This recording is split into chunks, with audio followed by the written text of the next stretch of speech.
Dr. Zach is back, and today we are talking not just health, but more importantly, we're talking screenings, those health screenings and cancer screenings. What's available out there? Dr. Zach is back to tell us just that. So what exactly is a screening? How would you describe it? So a screening test, your primary care doctor does screening tests all the time. It's basically to try and pick something up before you have any symptoms. Okay. So, you go to your family doctor once a year or whatever, and they check your blood pressure, they check your cholesterol, they check if you have diabetes. All those things are screening because you don't have any symptoms, but we always want to catch things before you have symptoms. The earlier you catch anything, the easier it is to treat, the easier it is to cure. And so the ones that are the most emotional probably are the cancer screening tests, because they change all the time based on the research that we have. Right. And the problem is you don't want a false positive that tells you have cancer even though you don't. Right. And you don't want a false negative, maybe even worse, that tells you don't have cancer even though you do. So cancer screening tests have to be really, really good. Yeah, no kidding. Well, and so now you're scaring us. So how often do you get that false positive or false negative? Well, so there's this Canadian task force for preventive health care, and basically they use all the research available to try and give us a good idea of what should be screened and what screening tests are good, and at what age. And not all cancers, unfortunately, have screening tests. In fact, most don't at this time. Right. The ones that have been really successful are cervical cancer is the biggest sort of success, I think, story in cancer screening. So what type of screening is that? So that's the Pap test. Yeah. And and the recommendations have changed. So when I was a resident, for all these things, it used to be, starting when someone was sexually active, they were supposed to have a Pap test every year. And now the recommendations are actually started around the age of 25 and get a Pap test every 3 years or so, up to the age of about 69.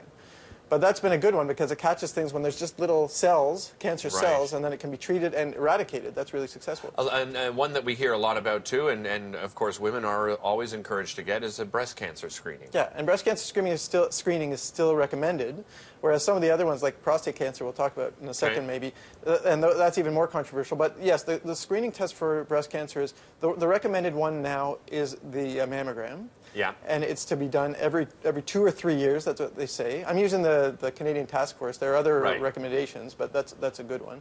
And that's starting at the age of 50 also, 50 to 74. But you have to remember also, for all these screening tests, it's for average risk people. So if you have a family history of anything, so if you have, we talked about breast cancer, cervical cancer, if you have a family history or you're at high risk for any other reasons, then these screening tests, these recommendations don't apply to you because you're higher risk. So you always start earlier, you're more aggressive with screening in someone who is at high risk. You mentioned prostate, so let's talk about that. Why is that controversial? It's controversial because the PSA, which is the main screening test, it does lead to a fair number of false positives. Really? And it doesn't mean you shouldn't have it. And so the recommendation used to be for prostate cancer specifically, was a rectal exam where the doctor would try and feel the prostate, and this PSA test about every 1 year. And now the Canadian task force doesn't even recommend across the board everyone having screening with either of these tests for prostate cancer.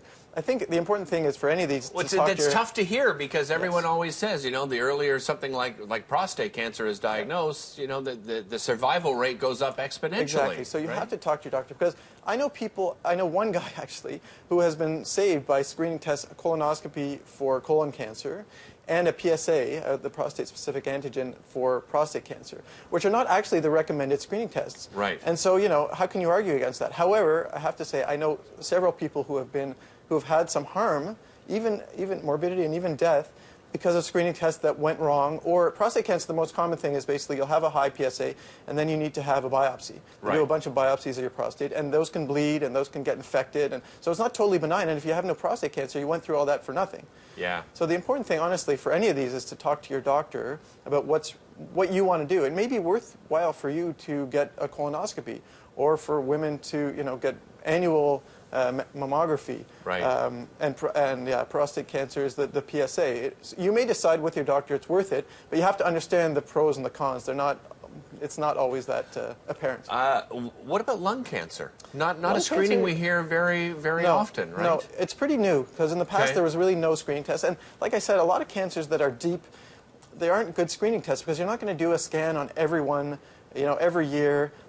because it just doesn't make sense. It's expensive, and again, the false positives, it causes a lot of anxiety. It's going to lead to a lot of other testing. Anyway, lung cancer. This group in 2016 came out with a recommendation that people with a 30-pack year history of smoking. So that means people with an average of smoking 1 pack a day for 30 years. So not just like if you smoked a little bit. But people are at high risk because of that they can have screening for lung cancer with a low-dose CAT scan of the chest starting at the age of 50.